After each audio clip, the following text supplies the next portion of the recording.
Thanks a lot for that, Jeff. We are talking, see, that's a beautiful shot right there. And it's hard for so many of us to capture that perfect shot, unless, of course, you're a professional photographer. Sara McConnell joining us today. And it's been busy for you. I was like, it's been nonstop. Very busy. It's been nonstop since September, which is wonderful. Started outside, and then once the end of October came, too cold, so headed into the studio. And a lot of extended families, which is so nice at this time of year.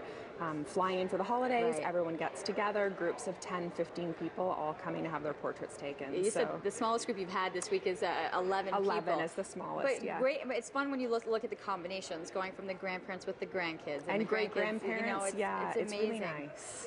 Now, they have someone that's able to capture these photos for them, but you've got some great tips, because so many people are going to be snapping photos over the course of the next couple of weeks. They're going to be. What would you suggest? Because you're amazing working with maternity, working with babies and children, that you've got things to be able to help us capture it. I do. So it's always useful to have a helper. If you're going to do a shot with a lot of younger kids, if you can get an older cousin or sibling to kind of put them in charge and say, you know, like, I'm counting on you to help me out, and have them in the middle of the picture so they can keep arms around younger kids and keep their attention.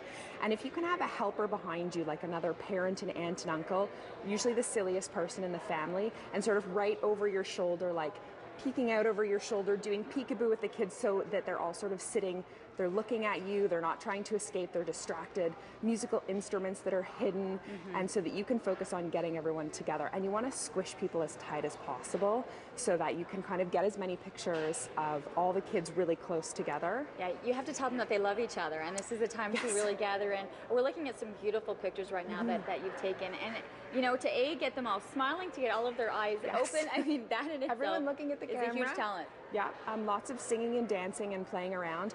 Before you take a shot, look really quickly, because if you have adults and kids together, what often happens is people will sit kids in their laps, and then you can't see their face. So it's always good to sort of sit children off to one side. You know, if you want to get a shot of your sister with her kids, or grandparents with their children, make sure you've got one on each leg or one on one leg, so that when you have a picture, it's not sort of a grandma and grandpa's eyes with a child's face right in the middle. That's true, and we tend to do that. It's our first reaction is just put the child plunk them down on our lap and and go, quick, cheese! go, take the picture. But to step back really quickly and just look, like, whose face am I missing, and just shift people really quickly to the side.